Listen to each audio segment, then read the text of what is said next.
Hello, so today is the launch day of set 16 and I'm going to bring you the best comps for set 16 launch. That's right, these are going to be my recommendations for climbing, and I do one of these every single week. So if you like this style of content, please make sure to like and subscribe. I do daily TFT guides and we're going to go through everything, forecast, rerolls, econ, everything you can think of is going to be on this website.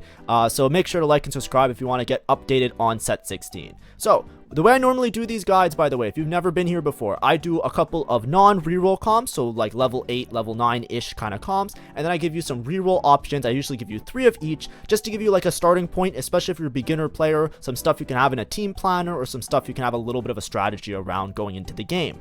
One thing that's really important about this set, there is a lot of balance towards high cost units. A lot of the high cost units are being like, really strong, really easy to slot in, and very powerful. So no matter what you end up playing, whether it be a certain vertical trait or a reroll or anything, a lot of times what you're going to be looking out for are some of the key 5 cost units that really bring your board together late game.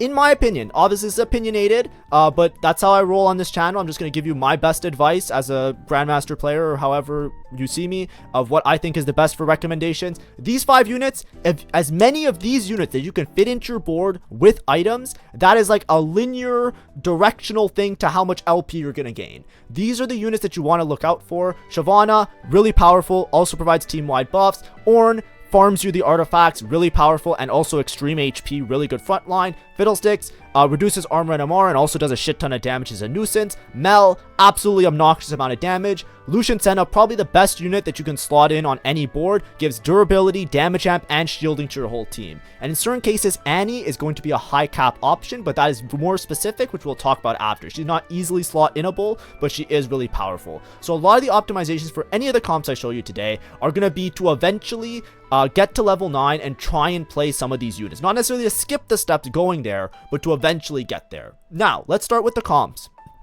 Number 1 comp, I'm sure you guys have already been seeing this lots and lots and lots in your games. It's going to be da-da-bum, Bilgewater. That's right, Bilgewater is broken. B for broken. This is one of the best traits you can play right now, and there's lots of different nuances and different ways to play around it. I'm going to talk a little bit about Bilgewater reroll later in the video, but here I'm going to talk about specifically playing Bilgewater for tempo. So with set 16, you get unlockable units. If you haven't seen some of the guides before, I went through it a little bit in PvE, but basically with certain units, if you play them or do certain like missions, you will then unlock other units. So a lot of times with Bilgewater, if you start the game off with an Alawi and a Twisted Fate, then you can easily just play into Bilgewater because you itemize the Twisted Fate and that will unlock Graves. And then it will appear in your shop, you can buy him, and then you have 3 Bilgewater off rip, and it's really good. The way Bilgewater works is that every round you gain Serpents for takedowns, as well as a base amount every round for playing a certain number of Bilgewater units. You'll have a shop that you can then look at and buy either units,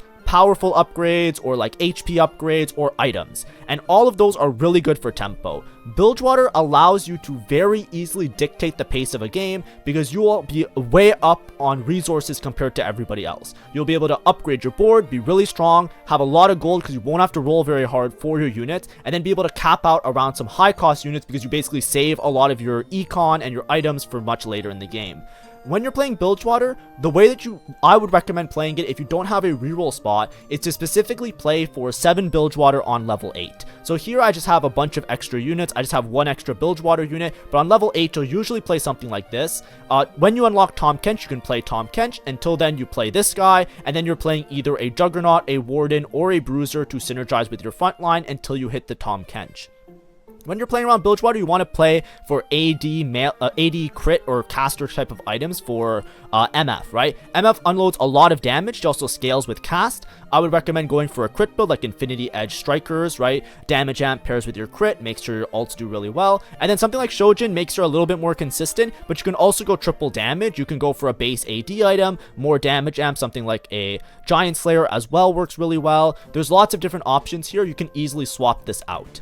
So when you're playing Bilgewater, this board itself is not going to be particularly strong, but if you can make it to 7 Bilgewater, you can actually get really powerful shops. So the way Bilgewater works, like I said, is there's different shops. I'll probably do a full guide on it in a little bit if it doesn't get B-patched.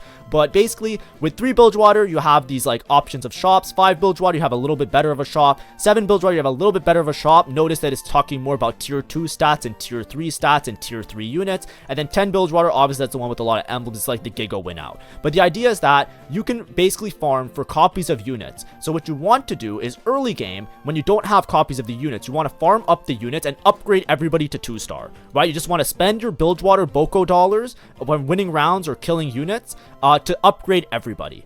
Right? You can hold on to extra copies of Nautilus to go for Nautilus 3. You can hold on to extra copies of Gangplank to go for Gangplank 3. But normally you just hold on to Nautilus. You spend your Boko dollars or your Serpents or whatever you want to call them on buying these units. And eventually you upgrade everybody. When you get to 7 Bilgewater, you have a good chance of finding MFs and Fizzes and like other high cost units, as well as some of the higher tier stat buffs that make you really strong. So basically what you want to do is just get to 7 Bilgewater, don't spend too much of your Serpents early game, just spend it to upgrade your units, then save them after you upgrade everybody to go to 7 Bilgewater, and then after 7 Bilgewater, then you spend it on the stats and the units and make your units really powerful. Once you spend enough dollars or Serpents or whatever, you unlock Tahm Kench. So then what you want to do is you want to pull a Bohemian Rhapsody on this shit. As soon as you have everybody upgraded, you start buying items, because 7 Bilgewater is going to give you access to the powerful items, right? The tier 2 items, right? These tier 2 items are way more powerful than the tier 1 items. If you hit Lucky Doubloon early, you can take it because it generates you Serpents. That one's really good. But in general, you're going for these items, right? These items, basically what you're going to end up doing is you just, like I said, pull a Bohemian Rhapsody, say goodbye everybody, I've got to go. And you pivot out of all of the Bilgewater units, usually except these 3. And this is what you do late game. If you're trying to win the game, if you're not trying to win the game and you're trying to play for placements, stay on 7 Bilgewater, farm up your resources, try and be as strong as possible. But eventually, if you have the ability to, once you have everybody upgraded, everybody strong, you then get rid of all of this shit and you go back to playing all of the really powerful legendary units. That's right, you just slot them all in and you have a grand old time, right? Shyvana fits in nicely because you have Juggernaut. This fits in nicely because you have Warden. You can throw in a Fiddlesticks. Oh, what's this? I need a Gunslinger. One of the best units in the game, Lucian and Senna. You pop in a Lucian Senna as well, and you basically drop out of the 7 Bilgewater once you farm up your items and farm up your power, and you basically go into this. And what you do then is all of the Bilgewater items you'll put on your Bilgewater unit. So for example, Pylo Citrus, really good on Tahm Kench. You move all of these onto Senna Lucian. This becomes your new carry, and then you take all of these, like, you know, MF style items, you know, the tank ones you can put on either Tahm Kench or Nautilus 3. You can farm up Nautilus with your Bilgewater dollars, but then all these other ones, you just put them on MF, right? All of these other damage ones that you can find. There was another one that was pretty good. Yeah, like this one, you get early game a lot. And then you have your 3-item MF, and you use your other like AD caster items, and you put them on the Lucian Senna. And obviously, you have some extra spots here. You usually play a Bruiser. One of the best Bruisers is Wukong, but you can also play a Volibear if you unlock Volibear with a lot of HP. And this is a way to optimize and cap the board. This is going to be a really important facet of TFT set 16, is basically playing around a vertical trait or a normal like style of trait that you can put in your team planner and be really comfortable with. And then eventually you want to make it to a high level and just insert a lot of these really powerful units that have synergies with the units on your board, reduce down to like the base crux of what you want, just so you have your Bilgewater stats and your Bilgewater items, and then just pivot into this, and then you win the game. That's basically why it's so strong, is because it fits really nicely, because you basically get a huge amount of tempo buying all your low cost units, basically save a bunch of gold, make it to level 9, upgrade all your units, get the Tahm Kench, get all of these crazy items. Now you're up items, you're up resources, you're up gold, and then you just pivot into the strong units, and that's how you win out the game, right? Of course, you could stay on Bilgewater if you don't have enough gold to go to level 9. I'm just giving you guys the option so you guys have the tools for success. Next, this one's more of a traditional comp that you can probably just like put in your team plan. I think this one's going to be much more beginner friendly. I think Bilgewater, really strong, but as I said, there is a complexity in making it to those high cap potentials and playing around those expensive units, right? Something that's really important though is to also have comps that are a little bit more beginner friendly. This is probably the strongest, quote unquote, what I would say beginner friendly comp, because it's very easy to play in the sense that you just play these exact units a lot of the time. There's not much like critical thinking on who to slot in or who to slot out. This is Freljord mixed with Ionia, and basically you're playing around Lissandra and Yunara as dual carries. I think Lissandra is absolutely busted. I think that she is so incredibly strong. So this is actually a very powerful comp right now. It's not even that weak considering, even though there's not a lot of shiny 5 costs on it. This comp is obnoxiously strong, trust me, or maybe not trust me, but at least in my experience it's very strong. Basically with Yunara, she is an auto attacker with quick striker. It fits really nicely with the Ashe, who is also a quick striker with Freljord. Freljord, the way that it works, by the way, this is like the main core that we're working with, is that it gives you this target dummy, and then the target dummy gives damage amp to the units behind it, and it gives HP to the units in front of it. So a lot of times you're just trying to position this dummy in such a way that you're trying to hit most of your board, but don't greed for everything, right? The Freljord units gain double, so a lot of times you'll see people position something like this just so that, like, you know, you have like, how do I phrase it? You don't have like, you know, awkward everybody cluttered in one corner, and you can position a little bit more towards the center. But the idea with Yunara is that she scales off crit well, so IE works nicely on her. And then additionally, if you have the Ionia bonus, you can play into that. There's some Ionia bonuses that give you crit, so then you don't need the IE. There's other ones that give you XP, so you can play it from an Ionia opener and use that as a resource. Some that give you gold. Try and build around the Ionia, because that's going to help you out quite a bit. But basically, Gwynsu Kraken scales because she's an auto attacker, so this helps her with the attack speed and getting base stats. And then crit just to scale it, and she has crit scaling where she does extra damage based on, you know, she does extra true damage if she critically strikes. So IE works really well on her. Lissandra, many different types of builds. Here I just have her with like in a classic like AP kind of build where you have just like base stats with an Archangels. Usually you can stall out pretty well with this comp, but also like with Shojin and JG. The last item, you could also just go double mana gen. She is an invoker, right? Invokers in this set basically gain extra mana from all sources. So going double mana on Lissandra basically lets her to cast more frequently. She does a lot of damage and she stuns. So having her cast repeatedly is really obnoxious and also very hard on the enemy team. Then in terms of fitting out the rest of your board, you get some synergies with these unlocks, Kabuko and Kennen. And additionally, you have like the Wukong and the Sejuani. In some late game caps, you could also drop Ashe and then end up playing something like Braum. Like depending on who you hit, right? If you make it to level 9, you can slot in like Ornn, Braum, and like a Kindred, which Kindred is a quick striker 5 cost, and you can play around these units as well and get rid of Ashe and Taric and maybe like maybe like something else, right? And this can be like a better way to cap your board. But one of the more common things that people do is actually unlock Rise. If you go to level 9, you get Rise for free, because this is actually a board where it has 4 region traits to unlock Rise. Rise, you need to be level 9 with 4 region traits. This has Freljord, Ionia, Yordle, and Targon if you're playing any Targon unit. In this case, we're playing Taric because he gives like your whole team magic resist, which is just a nice team-wide buff. Because you unlock Rise, Freljord Rise is actually really good with this comp, because Freljord Rise chills targets, and all of the Freljord units basically scale off of chill, right? Like Lissandra will do more damage if enemies are chilled, so it just works really well. And you can also use Rise as an outlet for utility items as well, so you can put like, you know, your Shivs and your what's it called? Or sorry, Void Staff and your Morello and stuff like that, because he hits whole board. So that's just another way to cap this board. But of course, you can interchange with different Freljord units. You can also play different, like 5 Freljord, for example, in your mid game. And you could also drop some of these units if you're not playing Rise, because mostly the Rise fits in because the Yordle that these 2 bonuses give you, but you can play like more frontline if you want. That's also totally fine. I would say that Kabuko is very good because Kabuko has the Yuumi, which also helps your backline to stay alive because Yuumi heals and grants attack speed to them. But this is generally a board where I would say very simple to play, because like the synergies fit in really nicely, as you can see. It's one of those like aesthetic boards, but also I think that it's pretty easy because you're just going for these exact units, and a lot of times this is going to be the better or optimal version of these types of boards. Lastly, I want to give you guys some sort of melee comp to work with, just in case you have melee style items or like frontline attack or damage style items in that regard. So here it's going to be Bel'veth. I think this comp is very strong, but this one is a little bit awkward because it usually requires you to unlock Atrox, which requires you to build a lot of Omnifam. But basically with this board, this is like the high cap variation of it. Usually these 5 costs you worry about until later in the game. You can play other Juggernauts and other Noxus units or other Slayer units or even other Void units. So this is like usually the units you go for. If you hit Mbessa 2, basically you're playing around multiple different melee carries. So until you unlock Atrox, you can put melee items on Mbessa, you can play around Bel'veth, or you can play around the Atrox. So you have like all of these options for melee style items, and you can just like try and itemize these 3 as like your melee damage dealers, and they all do really good damage. They're all really solid. Itemizing Mbessa also unlocks Mel. Mel is absolutely bonkers. She is an amazing unit. You always want to play Mel if you can. She is really strong. So you basically play around this with Noxus, and then obviously the high tier Juggernauts and the high tier Disruptors works really well because you're playing melee. Frontline matters a lot just so that they can like not get targeted easily. So the Shurima that you get with Azir to get these Sand Soldiers, as well as the Noxus that you get in to play this guy, just works as like extra target dummies to help your board out a little bit. But usually what you do is you unlock Atrox.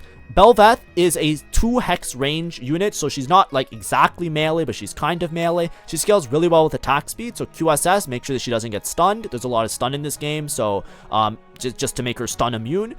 Then pair that with a Kraken, ramp up her base stats. She does extra true damage, by the way, so even though you have QSS, you might want to build like crit on her, like IE. I don't know if IE is good. It doesn't look that good currently, like in PBE, it didn't look that good. I just put damage amp here. There is a thing with some units, by the way, where if they do true damage, sometimes the true damage doesn't crit. I don't know if that's an issue with Bel'veth of this set. It's something that occurred in previous sets, so that might be why you want to go damage amp. So that's why I put Giant Slayer here. I think it's just safer.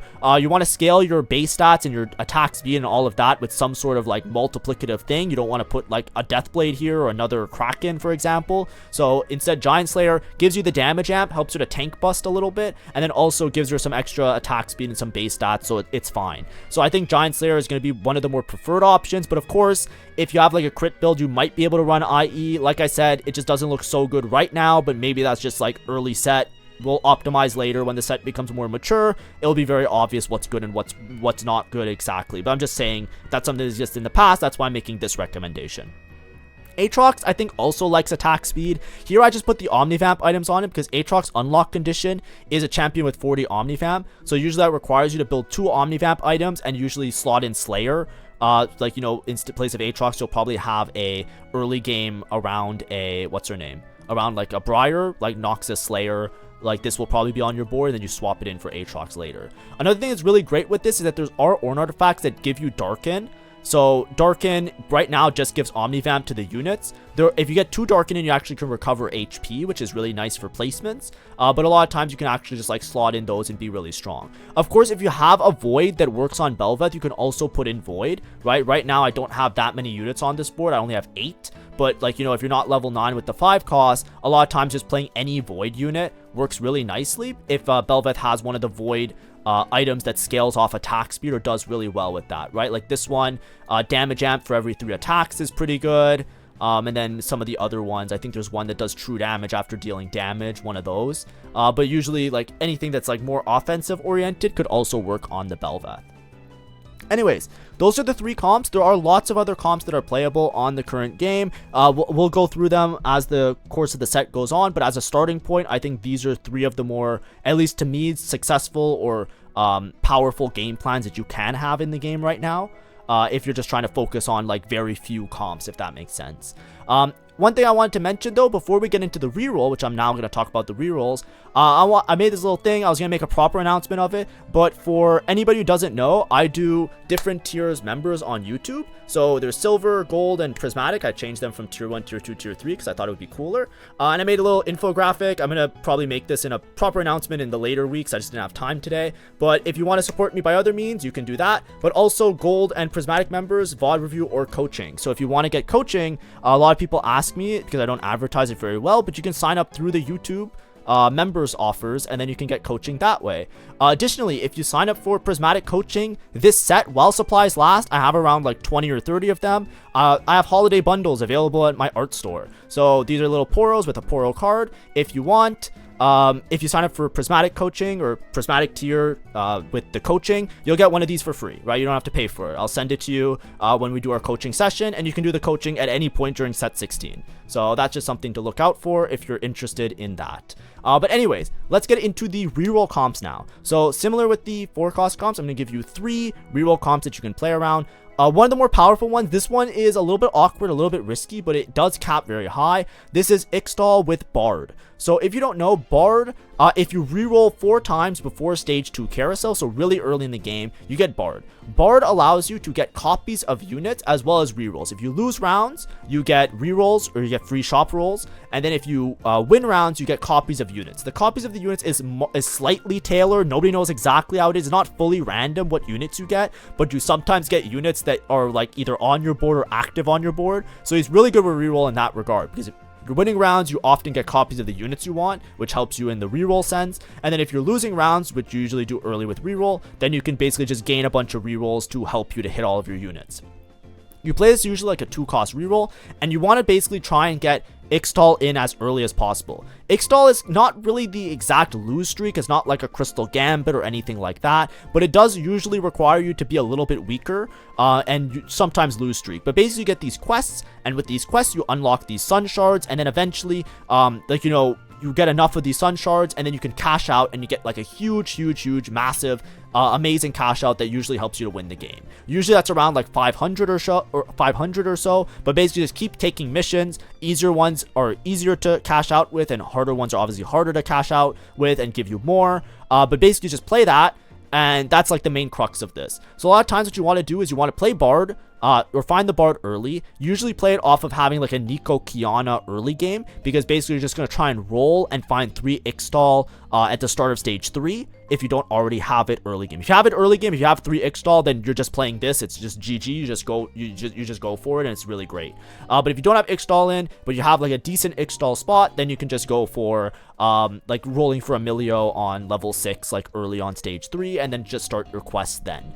When you play it, you go for Nico 3, Vi 3, and you also go for Bard 3, and often Oriana 3. Here I put Milio 3. I think Milio is a demon.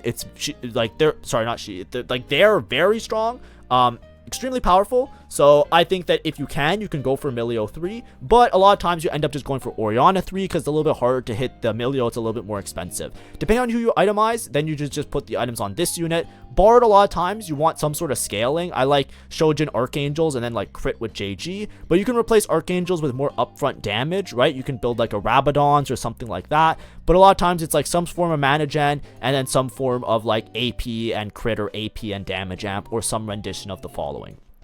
With this board, if you have a Nico or a lot of Nikos, you get to unlock Nidalee, which basically scales you up. If you make a stone plate, which a lot of times you will in this comp, you want to prioritize making a stone plate, put on a non-tank unit. A lot of times it's just Kiana or one of the backline units. Then you can unlock Skarner, and Skarner has an insane stun and gives your whole team armor and MR. Obviously, if you get your Ixtal cash outs, eventually you will then pivot. Or not pivot, you will then unlock Brock, and Brock is like a game-winning unit. This is a 7-cost unit, does insane stun, does insane items. A lot of times you build them like a melee style damage dealer, something like this, like Drain Tank, Sterix, BT, and usually win the game if you hit this. So this is a very like strange reroll in the sense that it feels very like first or 8th. You're basically trying to ride this line of cashing out a really big Ixtal to unlock your Brock, but at the same time you're playing around your Nico and your Vi in terms of really tanky front line. You want to 3-star as many units as possible, so you don't want to push this tempo levels, because Bard gets stronger for every 3-star unit on your board. So a lot of times when you're playing Bard, you're trying to reroll and hit everything 3-star, so you stay like level 6, level 7, and then you only push after once you have the Brock and you fully cash out your Ixtal. Next, I said we would come back to Bilgewater. With Bilgewater, I already mentioned that you could just buy duplicate, right? When you're playing Bilgewater, you could just buy duplicators, buy copies of the units, and a lot of times you go for the Nautilus 3 because it fits in on these tempo boards. However, you could also play Bilgewater in a more reroll sense if you have the items for it. When you play Bilgewater reroll, you go for, what's his name? Gangplank 3, Nautilus 3, and Draven 3 actually. Draven is a monster that also generates extra gold, so he's really good at doing damage, and then he also generates extra gold from these adoration stacks, which I think scales with his star level, by the way. So 3-star Draven basically can cap your board really high because you generate so much gold from this unit. So this reroll is obnoxious and very, very, very powerful, but it usually requires you to have the Draven, right? So even though it's a Bilgewater line and you're playing Bilgewater for most of the game, you really care about having the Draven and playing around the Draven, because this is going to be your main money maker, like literally, like, you know, pun intended. But with this board, you usually slot in a Warden to help out this guy, and then you play Noxus because you're playing the Draven, so you could get Vanquisher and Slayer as well as Juggernaut all synergized together with the Briar and finding an Mbessa. In some late game caps, you could also play around Mel with this board because you could unlock her pretty easily. So like, you know, a late game option might be something like this, if you're able to make it to high level. Right, you can get Piltover in for free, which is really strong. Just gives yourself a team-wide buff with the Loris and the Seraphine, and then you can also play the Mel for Noxus and Disruptor. Not that it really matters because you're not going to play deeper into Noxus, but just something to keep in mind because you're already playing around in Mbessa. But there are lots of ways, but usually you're playing an extra Piltover on level up. Really, really strong, really powerful. Gangplank here, I put Hand of Justice, Sterix, QSS just for the anti-stun properties of it, but his items are also pretty flexible. I think Shojin Gangplank in PBE was really strong. It doesn't look that good on live, so I don't think it's broken, but Mana Gen is also really strong on this guy because his ult is just powerful, right? So just getting him to cast his ult is like insane, so keep that in mind as well. Lastly, I have one last board to show you for reroll, and this is another Bard reroll board. In this case, you're just playing around Bruisers. Scion scales really well because he gains extra HP with extra takedowns. So if you give him some like AoE kind of damage items, things like Sunfire or even like a Spark, right, you can actually do a lot of damage. But a lot of times you're rolling him with Aphelios and Bard. So basically your AD items can go on Aphelios and your AP items can go on Bard. Usually Bard, we talked about before, like some kind of scaling works well because you have a really, really strong front line. And similarly with Aphelios, he's an auto attacker, so I just put the classic Gwinsu Kraken and then damage amp or crit, but I think damage amp works a little bit better on him, so we put the Giant Slayer here. With this line as well, because you have a lot of inexpensive Bruiser units, you actually go for 3-star everybody if you can. Bard will usually like generate copies of the units if you're winning rounds, so with a board like this, you can actually do pretty well. Just scale up the Scion, then you can move these items and just give him Giga Tank items, and you can also 3-star everybody, and then the Bard just gets extra meeps, which makes him really, really powerful. Kabuko is really important on this board always because he gives the extra Yuumi buff, and then obviously Wukong and late game Volibear could be really powerful as a high cap potential. With this board especially, you want to make sure you have damage items. A mistake that I see a lot of people make with this board, I don't know if it's necessarily a mistake, but you try and play this board around early copies of Scion, and you build tank items on Scion, and you don't have any damage. Bard without items and Aphelios without items, like, it's cooked. Like, this guy does no damage without items. Like, I know that sounds really dumb and stupid, but it's like, it's very, very apparent. Like, you can easily have a spot for this comp and you can win out the game because of how obnoxious the front line is. It's like a stat check, right? If you're playing against people who don't have an optimized board, you stat check them because you're playing 6 Bruiser. That's what this comp basically is. But if you don't have the damage scaling, like an Archangels or a Gwinsu, or if you don't have items on these guys that are good enough to do explosive damage, then it doesn't matter. The fight just goes to overtime. You just lose a lot of time. So make sure that you have like good Bard items, I would say. Because like, you know, like I think this is more important than the other items, but obviously that's a me take. You can play it however you want. I don't really care. Lastly, these are some additional comps I wanted to talk about. These are not reroll comps. These are going to be more like high cap potential comps that are more situational in terms of how you can play them. This is going to be 6 Arcanist. Now this comp, I'm putting it here because I don't want to not tell you about this because I think this is probably the strongest comp in the game. Arguably, right? It's just fucking broken, right? It's just, there's no other way to say it. It is insanely broken. Basically on Annie, you want to put as many mana gen items as possible on her. Annie is an Arcanist unit. She gets to summon this Tibbers, and basically she has this huge mana threshold, and then after that huge mana threshold, she then has a literally small mana threshold. But you want to get that first mana proc because then she applies burning and wounding to the whole board, and it does a shit ton of a shit ton of damage over time to the entire board. And it's AoE, it hits everybody. So she's insanely broken and strong, but you need the double mana because you want to proc that effect as early as possible. The earlier you proc it, the better your fight's gonna go. So basically, I put these items here any two of these three is probably going to be fine. I see a lot of times like Shojin Adaptive Helm. Adaptive Helm got buffed, so it's a lot better. That's why you'll see it on a lot of units this set. You can also put like Void Staff. Basically, like another tier item is probably fine. You just want her to have as much mana generation as possible. That's going to help you out the most. Then the other unit is Silas, right? Silas, I feel like, is a weird unit. Basically, you unlock him by selling a 2-star Jarvan, 2-star Garen, 2-star Luck. So a lot of times you have to have a Jarvan early, or else this comp is really hard to cap out. He's going to be your main, like, single target, like, burst damage dealer. Because the Annie alone won't be enough with this comp, even with 6 Arcanists. So a lot of times when you're playing this, you're playing towards Annie and Silas. Now, Silas is a 7 cost. He's very expensive. This is a very expensive comp. Obviously, we're playing around multiple 5 costs, 4 costs, all expensive units, of course. But Silas himself is a little bit inconsistent. You could play him without 6 Arcanists. You'll probably see him on other boards because his synergies are good. He's basically like a Nico synergy, but better. And Nico is already a really good synergy on a lot of boards. But with Silas, he has Chainbreaker. He alternates between 3 abilities. The main ability that you want is the one that's like a mimic of the Lux ability, where he just like hits a huge amount of units in a line, and that's the one that just kills everybody. It's like insane. So that's the one that you really want to see. So I don't know how to describe it. Sometimes this Silas unit, it looks like he's doing nothing, and sometimes it looks like he kills everything. A lot of it comes down to whether or not his Chainbreaker rotates into the ones that deal a lot of damage, because otherwise he just kind of like meanders around. In order to make sure that he gets the maximum out of those, you usually want to give him some sort of tier-based item for mana generation to make sure that you cycle through those, because it just gives you a greater chance of hitting like one of the crazy ones that just wipes out the whole board. So Hand of Justice, really good. Jewel Gauntlet, it pairs together, right? You get the mana gen, and you get the crit, and then you get the ult that crits, and you have a bunch of AP, so it multiplies. It's really strong. Last item, some people put Gunblade on him. I don't know how good Gunblade is. Gunblade was bugged in PBE that it made him like giga broken, and it got changed into live. So Gunblade, obviously it heals your whole team, which helps your whole team stay alive, and obviously it gives him more sustainability, so he just lives really long. Of course, those are all fine. I think like anything's good as the last item. Guard Breaker, stun immunity like a QSS, could also work really well, right? But like, I don't know if you need Gunblade. I don't know if this is like turbo broken his best items, because it was his best items, but that was because it was bugged, and now the bug got fixed. So you can also build towards this. I think it's still fine. I just don't know if it's essential. These two I think are essential because you really want the mana gen with this item. If you don't have the mana gen, I think that it's really awkward, because if he doesn't roll the right Chainbreaker, you could just lose a fight. And also if he gets stunned, you can lose a fight. So just be careful about that. But either way, this is a really high cap board, but like I said, situational, because the items on Annie, you need to have multiple mana generation items, and then you're also building like melee AP, right? So it's like a little bit of a weird setup.